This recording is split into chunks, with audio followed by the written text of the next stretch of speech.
For me, Willow was sort of my first big cinematic adventure as a director.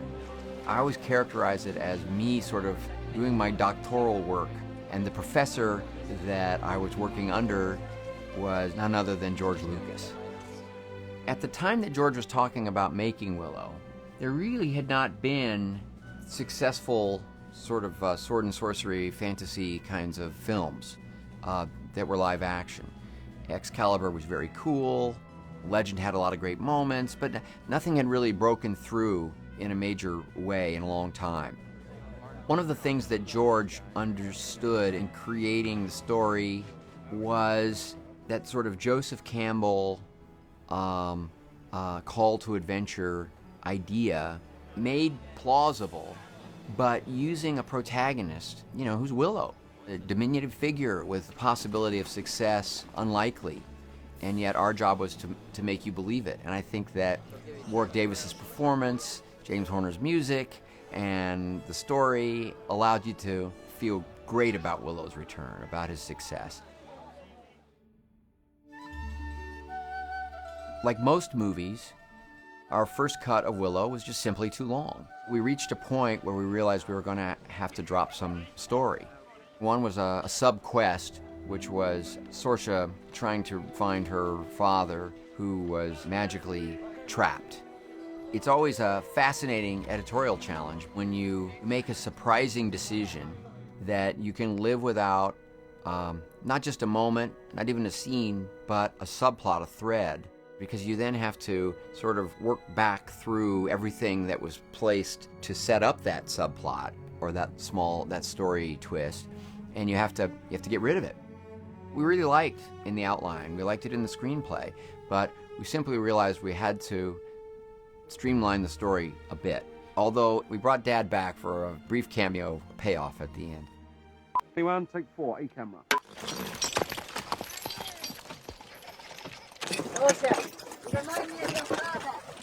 My father. He was a weakling. He was a warrior.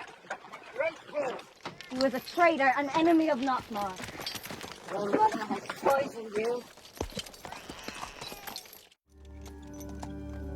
So what are you gonna do with me? I'll take you to your father's. I don't even remember my father.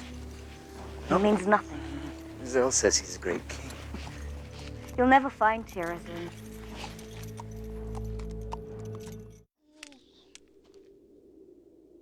The king! Sorsha's father. This is the work of Van Mona!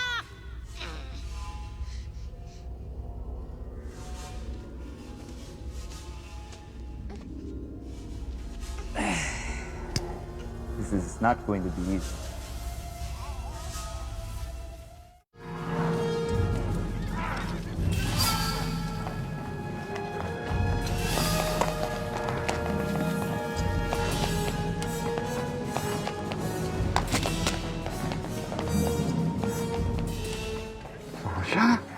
Sorsha, I'm alive.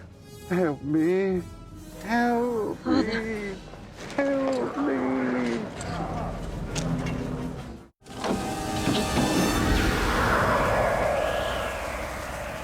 Razel.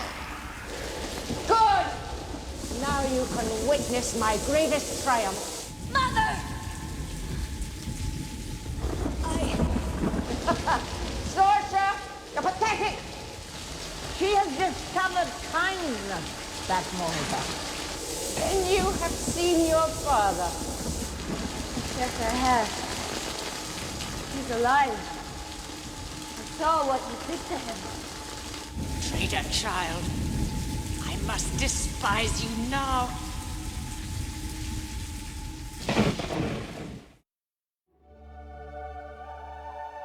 We had these fantastic acrobats who were playing the trolls. Now, a very tricky thing to inhabit a suit, and make it work. I can't help it, man. He's here, I gotta work. We worked exhaustively at real heights. It was a little dangerous what we were doing. Sometimes they were hooked to a wire, sometimes we couldn't, because at that point that sort of digital wire removal was not something you could effectively do. I loved what we wound up with, but there were certain moments where we were trying things, particularly things that were meant to be a little funny, where it didn't live up to the moments that we wound up preserving within the movie. We thought we had a cute idea. Willow was doing magic that wasn't even real magic. It was just kind of sleight of hand stuff, and it was somehow dazzling the troll. I think the sequence ultimately was probably a little more intense and exciting than we even gave it credit for, that we didn't need to stop that sequence for that joke. So we let it go.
What are you doing?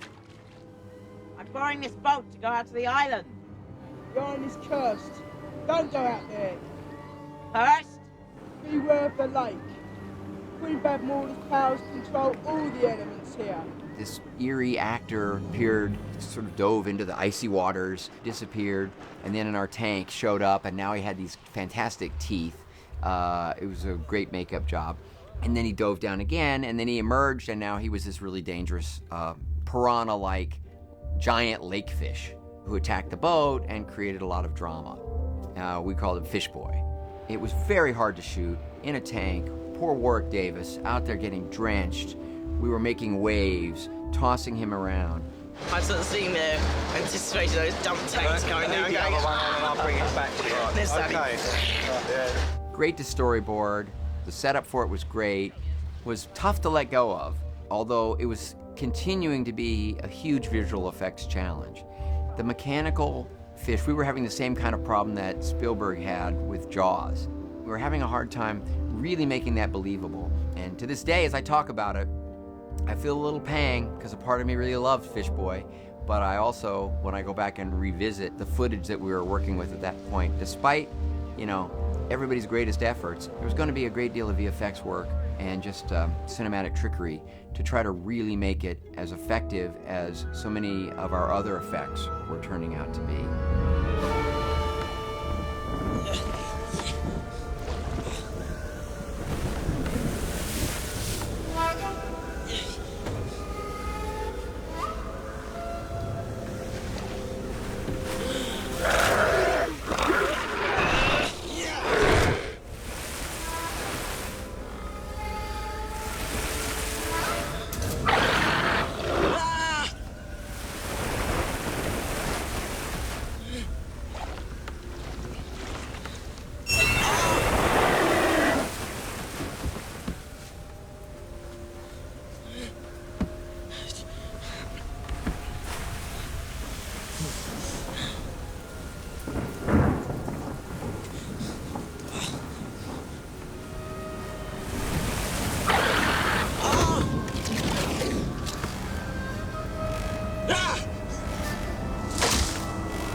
Yeah, we did cut out an acorn. Acorns? They're magic. I respect any fan who notices that. At the time, you know, it never came up in any of our preview screenings, but as the movie has endured, as DVD became more and more a part of everybody's life, our films have been broken down, particleized, and analyzed, and some of those moments where we played fast and loose, fans have called us on it. Good for them. Willow for me was my own kind of journey, my own kind of quest. A film that was going to be dominated by visual effects and require another mindset, world creation, that kind of design.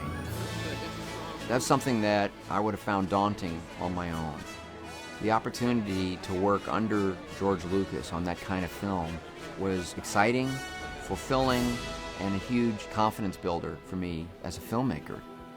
On top of everything else, the fact that the film has endured, it reminds me that story is king, and that there was something about the elemental journey, the one that George conceived of, that Warwick played out, that it's not so much how dazzling a thing is, it's sort of what's going on at its heart, and what it means to human beings to watch a story like that unfold, to feel it unfold. At a particular time in their lives. And so it was a learning experience for me from top to bottom.